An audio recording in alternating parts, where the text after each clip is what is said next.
Hello అండి అందరికీ. నేను మీ Shabnaz. Welcome back to my channel Shabnaz things. సీజనల్గా దొరికే మటర్తో అంటే బఠానీతో చాలా మంచి హెల్త్ బెనిఫిట్స్ ఉన్నాయి. సో ఈరోజు మటర్ పులావ్ రెసిపీ ఎలా చేయాలో చూపించబోతున్నాను. ఈ మటర్ పులావ్ రెసిపీని ప్రిపేర్ చేసుకోవడానికి ముందు స్టవ్ని ఆన్ చేసుకొని పులావ్ ప్రిపేర్ చేసుకోవడానికి కావాల్సిన బౌల్ని పెట్టుకోవాలి. బౌల్ హీట్ అయిన తర్వాత ఆయిల్ వేసి ఆయిల్ కూడా హీట్ అయిన తర్వాత ఆనియన్ని గోల్డెన్ బ్రౌన్ కలర్లో వచ్చేంత వరకు ఫ్రై చేసుకోవాలి. ఆనియన్స్ గోల్డెన్ బ్రౌన్ కలర్లో వచ్చిన తర్వాత ముందుగా 2 యాలకులు, ఒక 5 నుంచి 6 వరకు మిరియాలు, అనాస పువ్వు, లవంగ, దాల్చిన చెక్క వీటన్నిటిని కూడా ఆనియన్స్లోనే వేసుకొని చక్కగా ఆనియన్స్తో పాటు ఫ్రై చేసుకోవాలి.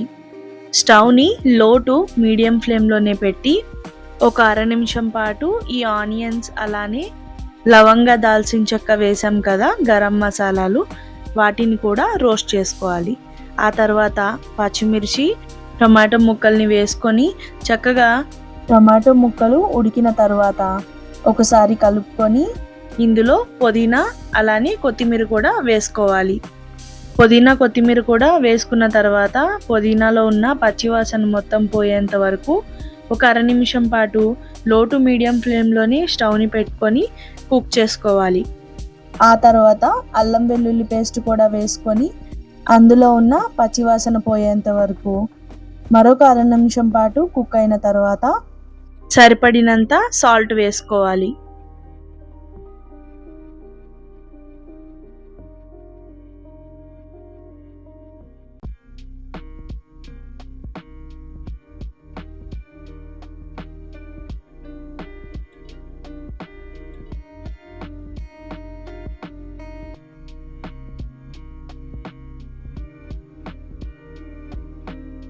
ఇప్పుడు చక్కగా ఒలిచి పెట్టుకొని శుభ్రం చేసుకున్న మటర్ని 1 గంట పాటు ముందుగానే నానబెట్టి ఉంచుకున్నాను.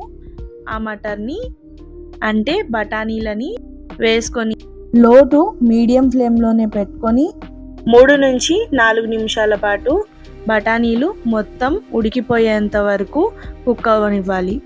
ఈ బఠానీలు అయితే ఉడికేలోపు రైస్ని కడిగి పక్కన పెట్టుకున్నాను. బాస్మతి రైస్ అయితే 1 గ్లాస్కి 1 గ్లాస్ వాటర్ సరిపోతుంది.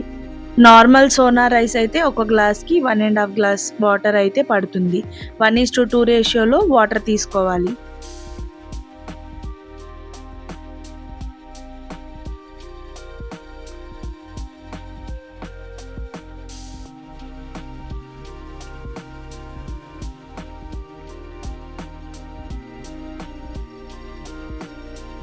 త్రీ టు 4 మినిట్స్ తర్వాత చక్కగా మనం నానబెట్టి ఉంచుకున్న బఠానీలే కాబట్టి తొందరగానే ఉడికిపోతాయి. ఇప్పుడు నేను చెప్పిన కొలతల ప్రకారం వాటర్ వేసుకొని బాగా వాటర్ని మరగనివ్వాలి. అంటే ఎసరు వచ్చేంత వరకు ఆ బౌల్ మీద ప్లేట్ పెట్టేసి స్టవ్ని మీడియం ఫ్లేమ్లోనే పెట్టి నీళ్ళని మరగనివ్వాలి.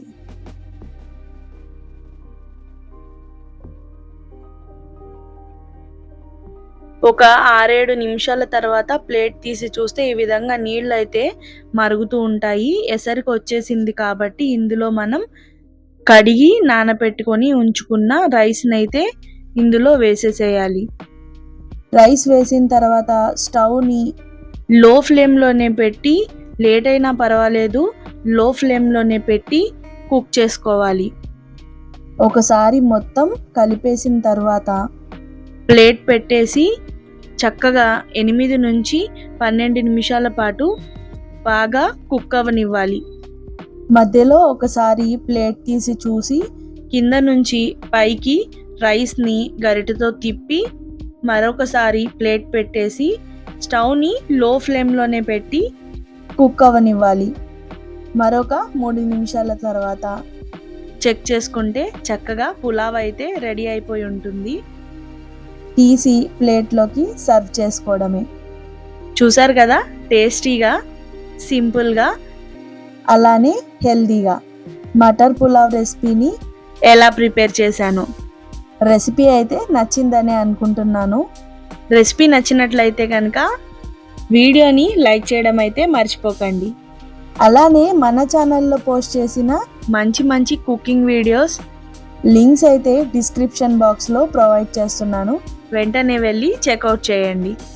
నాది మరొక చిన్న రిక్వెస్ట్ అండి, మన ఛానల్ని ఫస్ట్ టైం చూస్తున్నట్లయితే కనుక మంచి మంచి కుకింగ్ రెసిపీస్, ఎక్స్ప్లోరింగ్ అలానే బ్యూటీ వ్లాగ్స్ కూడా పోస్ట్ చేస్తాను. కంటెంట్ నచ్చితే ఛానల్ని వెంటనే సబ్స్క్రైబ్ చేసుకొని ఫ్రెండ్స్ అండ్ ఫ్యామిలీ మెంబర్స్కి షేర్ చేయండి. ఇంకా మరిన్ని మంచి మంచి రెసిపీస్ అలానే మంచి మంచి వ్లాగ్స్తో మీ ముందుంటాను. Thank you for watching Shabnaz things channel.